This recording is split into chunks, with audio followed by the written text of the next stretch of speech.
Nama saya Yarshni Vijayan, nombor kad matrik 33 DTM 23F1079. Nama saya Siti Nurul Ain binti Muhammad Rashid, nombor matriks 33 DTM 23F1083. Nama saya Nafara Anisa binti Amin Zaki, nombor matriks 33 DTM 23F1091. Nama saya Nur Alia Safira binti Aslan, nombor matriks 33 DTM 23F1070. Nama saya Nurul Syamin binti Dawud, nombor pendaftaran 33 DTM 23F1069. Okey, hari ini saya nak tanya Kak, apa itu kontrak sosial?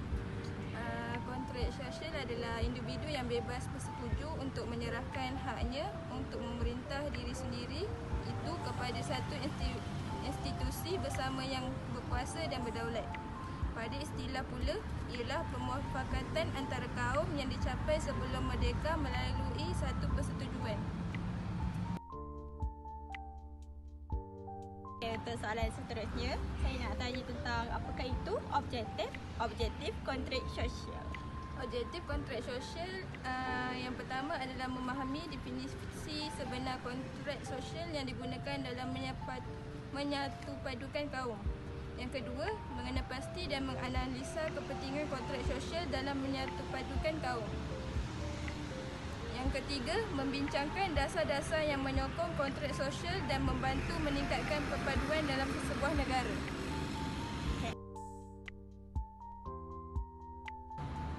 Saya nak tanya, bagaimana bentuknya kontrak sosial?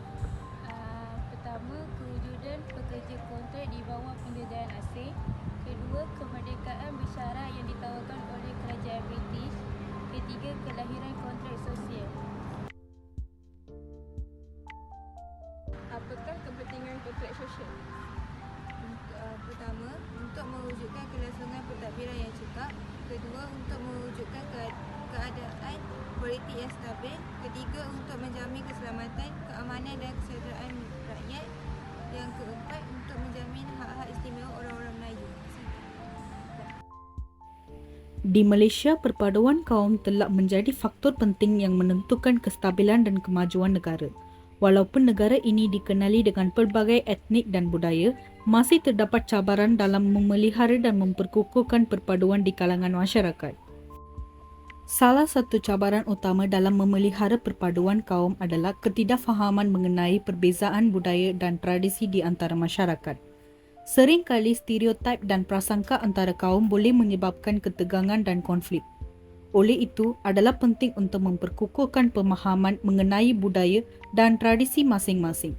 Contohnya melalui program-program pertukaran budaya dan perayaan bersama. Masyarakat dapat menghargai kepelbagaian dan keunikan setiap etnik. Pendidikan memainkan peranan penting dalam membentuk pandangan dan sikap masyarakat terhadap kaum lain. Oleh itu, pendidikan tentang pluralisme dan toleransi harus diperkukuhkan di dalam kurikulum pendidikan. Guru-guru perlu memainkan peranan penting dalam menyampaikan nilai-nilai perpaduan dan kaum keharmonian dalam pengajaran. Selain itu, pelajaran mengenai sejarah dan sumbangan masyarakat pelbagai etnik juga perlu diberi tumpuan untuk mengenal pasti persamaan dan kepelbagaian di kalangan masyarakat. Satu lagi cabaran dalam memelihara perpaduan kaum adalah masalah diskriminasi dan ketidakadilan. Untuk mencapai perpaduan yang sejati, kesedaran mengenai hak asasi manusia dan kesaksamahan harus ditanamkan dalam masyarakat. Penguatkuasaan undang-undang dan keadilan harus menjadi keutamaan dalam menangani sebarang bentuk diskriminasi. Contoh, badan-badan bukan kerajaan dan pertubuhan masyarakat sivil dapat menyediakan bantuan dan sokongan kepada mangsa diskriminasi. Akhir sekali, sistem pembangunan dan inklusif dan saksama adalah penting dalam mengekalkan perpaduan kaum. Semua lapisan masyarakat harus merasa dihargai dan diambil kira dalam proses pembangunan negara. Langkah ini termasuk memastikan akses yang saksama kepada peluang ekonomi, pendidikan dan kemajuan.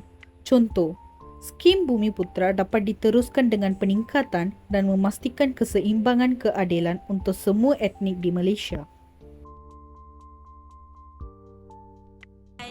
yang kami dapat iaitu kontrak sosial. Sebagai kesimpulan, kontrak sosial adalah satu formula mewujudkan satu cara hidup yang dinamik, aman dan terus membangun melalui perpaduan dalam kepelbagaian berasaskan prinsip berkongsi, bekerjasama, toleransi dan bersatu padu. Hal ini dapat kita pelajari bahawa pentingnya mengamalkan kontrak sosial dalam kehidupan hidup ini agar menjadikan dan melahirkan masyarakat yang harmoni dan sejahtera.